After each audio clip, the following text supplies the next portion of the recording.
Captain Reeds is back for some more Lord Brocktree. Let's jump in. Chapter 6. Lord Brocktree felt himself borne underwater by an adversary of tremendous strength, which seemed to increase on contact with the stream. The beast was built with muscle and steamy sinew, wrapping itself about the badger's head, neck, and shoulders, blocking off air and light with a skillful deathlock. As soon as he felt his paws touch bottom, Brocktree used his formidable strength, thrusting upward to the surface with a powerful shove. As both beasts broke the surface, the badger managed to gasp in a breath of air. Then he was aware of thudding blows raining on his opponent as Dottie yelled, "You're off! I'll pound your blinking head into jelly if you don't let him go and jolly well fight fair." The beast wrapped around Brocktree's head roared aloud, "Fair? You call 2 to 1 fair? Yelch, yelch! Watch that bag, you doodle-pawed fool! You nearly put me out! Ow!" The badger lord seized his chance, clamping his paws around the assailant's tail and jaws. He tore the creature from him and lifted him above his head. It was kicking and wriggling as he hurled it forcefully into the far shallows. Then diving down, he grabbed his battle blade, which had fallen from his back in the struggle. Dottie gasped with fright as the massive badger lord surfaced in a cascade of stream water, whirling his sword aloft. Brocktree of Brockhill, bones and blood. The otter, for it was a fully grown male of that species, stood up dripping in the shallows. Hey, steady there, matey.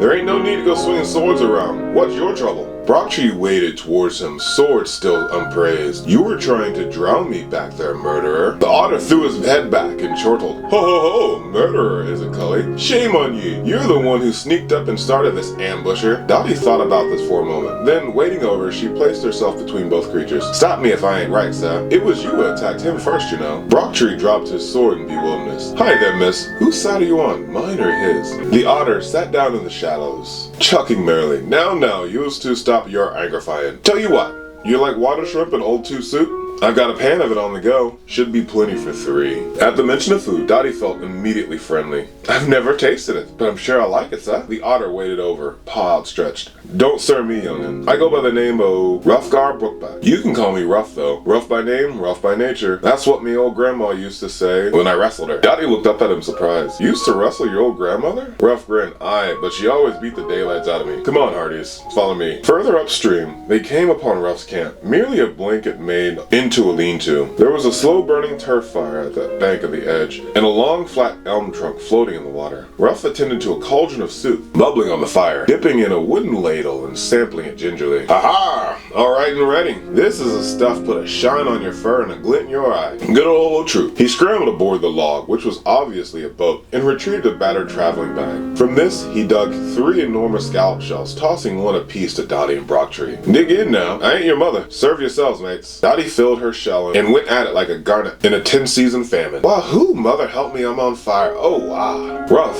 who had been watching the movement, took pity on her and scooped up some cold steam water in the shell. Cool your gob with this, missy. She drained the water in a single gulp, blinked the tears back from her ears and sniffed. What's this stuff, what? A little warm and spicy, but it's first-class soup, I like it. Rough and Brocktree sat gaping as she refilled her shell and tucked in with a will. The badger winked at the otter. She's a hare, you see. Rough nodded savagely. Aye, that explains it, mate. After the meal, they lay on the bank and Dottie and Brocktree told Rough their stories. Rough explained to them how he came to be in those parts. I'm a bit like you, young Dottie. I left Army when I was young, just before they decided to sling me out. Wild and mischievous, ha-ha. I was more than trouble than a bag of bumblebees. Me poor old grandma was sorry to see me go, but the rest of the family breathed a sigh of relief. Anyhow, I've been a loner almost my life. It ain't so bad. No beast to keep shouting, Rough, stop that, or Rough, don't you dare. Nowadays, I can do what I likes. Well, any beast hollering at me. Brocktree nodded. And what are you doing at the present, Rough? Oh, a bit of this and a bit of that. Nothing really, why? The badger's eyes twinkled. Dottie and I need to get down to the shores of the Great Sea.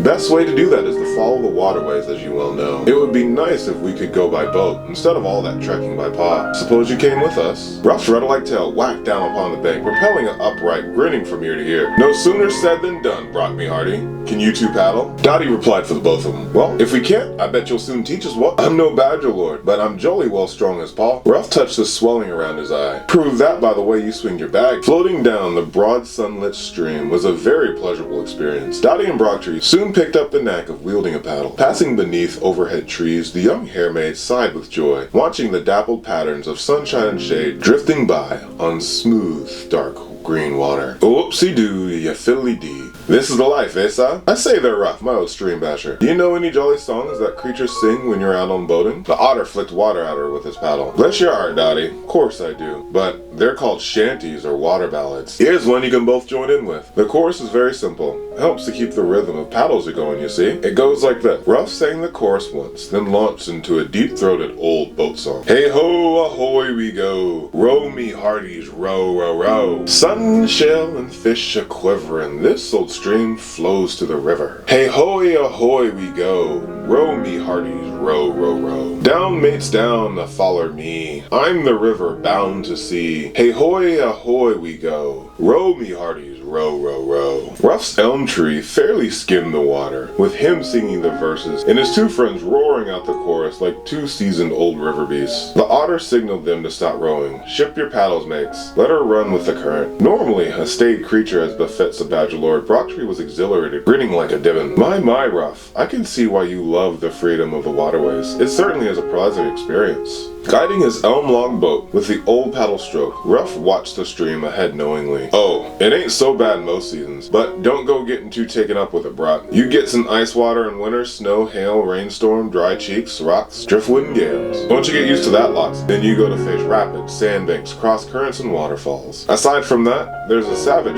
pike and eel shoals, and all manner of bad-minded vermin watching the water and hunting their prey both sides of the bank. Dottie waved a paw dismissingly. Oh, pish tush sa. It doesn't seem to bother you. Ruff pulled a tangle of line from his pack, checked the hook, and weighed on it. He baited it with a few water shrimp left over from the hot chop soup. Fish for supper, shipmates. Look here at this fat old shoal of dace. Through the deep, fast-flowing stream, they glimpsed the dace. Cruising along the trailing moss and weed, their olive-green backs and silver flanks shining everywhere. Rays of lights pierced the water. They were fine, plump fish. Ruff trailed the line as they followed the log, keeping in its shadow. I'll just snag two of these beauties, that should do us. Pardon me, Dottie. If then you're bound to take the life of a living thing for food, then take only what you need. Life's too precious to be wasting. Ain't that right, Brock? The badger nodded solemnly. Aye, that's so. A lesson every creature should learn. That evening, they camped at the mouth of a small inlet and Ruff cooked the fish for them. After the long day on the stream, it was a delicious meal. Lord Brocktree sat back, cleaning his teeth with a twig. I've tasted trout and grayling, but never anything like dace before. You must tell me how you prepared it. Looking furtively about, the otter managed a grasp whisper. My grandma secret recipe, 'tis. And if she would hear now, she'd scalp me tail on a birch rod for telling ye. You needs tender new dandelion shoots, wild onions, and hedge parsley. Oh, and 2 fat leeks. Chop 'em up and set 'em on fire in a little water. But don't boil 'em. Then when you've topped and tailed your 2 dace, you lays them fish flat on a thin rock. Mix some cauliflower and oats with a drop of water from your vegetables and spread them over your fishes so they bake with a good crunchy crust. Drain off the vegetables while you're still firm. Spread them in a bed and top off the lot with your dace. But don't you ever breathe a word to any otter that 'twas me what told you the recipe. Alive or dead, old grandma either hunt or haunt me. Dottie began reaching for the hair accordion. Time for a jolly old ditty, eh chaps? No beast was more relieved than Brocktree when Ruff put the blocks on the hairmaid's warbling. That's not, missy mate. This ain't too friendly part of the woodlands. You'd probably attract unwelcome visitors. Best sleep now. We've got an early start in the morning. Dottie yawned. You're right, of course. My beauty sleep.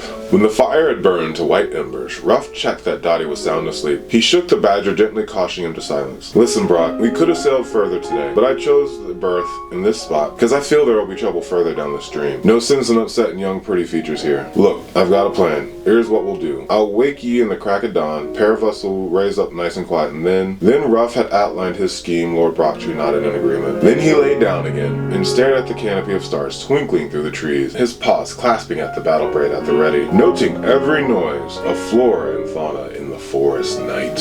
Always remember to like and subscribe for more amazing readings.